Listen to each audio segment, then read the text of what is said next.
ಅಪ್ಪಟ ದೇವರ ಭಕ್ತಿಯಾಗಿದ್ದ ದೇವೇಗೌಡರ ಅದೃಷ್ಟ ದೇವತೆ.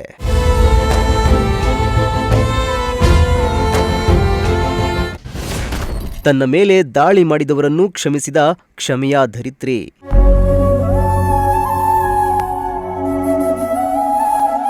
ದೇವೇಗೌಡರ ಧರ್ಮಪತ್ನಿಯ ಅಗಲಿಕೆಯಿಂದ ಹುಟ್ಟೂರಾದ ಹಾಸನ ತಾಲೂಕಿನ ಮುತ್ತಿಗೆ ಹಿರೇಹಳ್ಳಿಯಲ್ಲಿ ಶೋಕ ವಾತಾವರಣ ನಿರ್ಮಾಣವಾಗಿದೆ.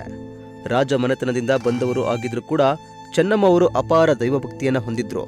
ಪತಿ ದೇಶದ ಪ್ರಧಾನಿಯಾಗಿದ್ರೂ ಕೂಡ ಎಂದಿಗೂ ಸಾರ್ವಜನಿಕ ಬೆಳಕಿಗೆ ಬಂದವರಲ್ಲ. ಸದಾ ಮನೆಯಲ್ಲೇ ಪೂಜೆ ಪುನಸ್ಕಾರ ಧ್ಯಾನದಲ್ಲಿ ತೊಡಗಿಕೊಂಡಿದ್ದವರು. ಚೆನ್ನಮ್ಮನವರ ಅಪಾರ ದೈವಭಕ್ತಿಗೆ ಅವರ ಹುಟ್ಟೂರು ಸಾಕ್ಷಿಯಾಗಿದೆ.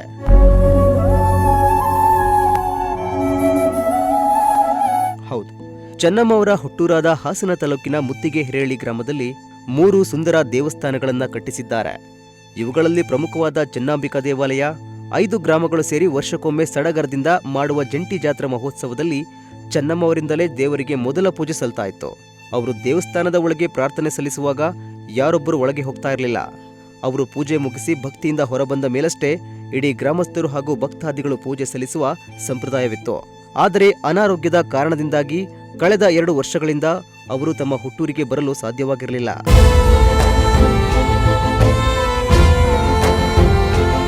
ಅಪಾರ ದೈವಭಕ್ತಿಯಾಗಿದ್ದ ಚೆನ್ನಮ್ಮ ಅವರು ದೇವೇಗೌಡ ಅವರು ದೇವರಿಗೆ ಪೂಜೆ ಸಲ್ಲಿಸಿದ ಹೂವು ಗಂಧವನ್ನ ಹಚ್ಚಿ ತೀರ್ಥವನ್ನ ಚೆನ್ನಮ್ಮ ಅವರ ಬಾಯಿಗೆ ಬಿಟ್ಟ ಮರುಕ್ಷಣ ಚೆನ್ನಮ್ಮ ಅವರು ಉಸಿರು ನಿಲ್ಲಿಸಿದ್ದಾರೆ ಎಂದು ಚೆನ್ನಮ್ಮ ಅವರ ಮಗಳು ಅನಸೂಯ ತಿಳಿಸಿದ್ರು.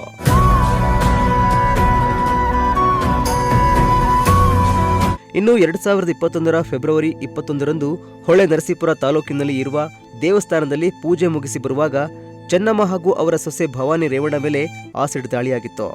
ದೇವೇಗೌಡರ ತಮ್ಮನ ಮಗ ಲೋಕೇಶ್ ಕೌಟುಂಬಿಕ ವೈಷಮ್ಯದಿಂದ ಈ ಕೃತ್ಯ ಎಸಗಿದ್ದಾನೆ ಎಂದು ಹೇಳಲಾಗಿತ್ತು.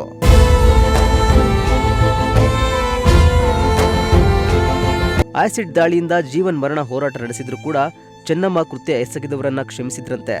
ಅಂದ್ರೆ ಎಷ್ಟೇ ಕೆಟ್ಟದ್ದನ್ನು ಮಾಡಲು ಮುಂದಾದ್ರೂ ಕೂಡ ಅವರನ್ನು ಕ್ಷಮಿಸುವ ಗುಣ ಚೆನ್ನಮ್ಮ ಅವರದ್ದು ಎಂದು ಹೇಳಲಾಗಿದೆ.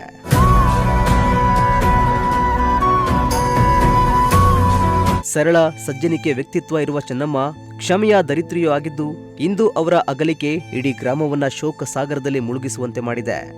News desk, Prajashakti TV, Tumakuru.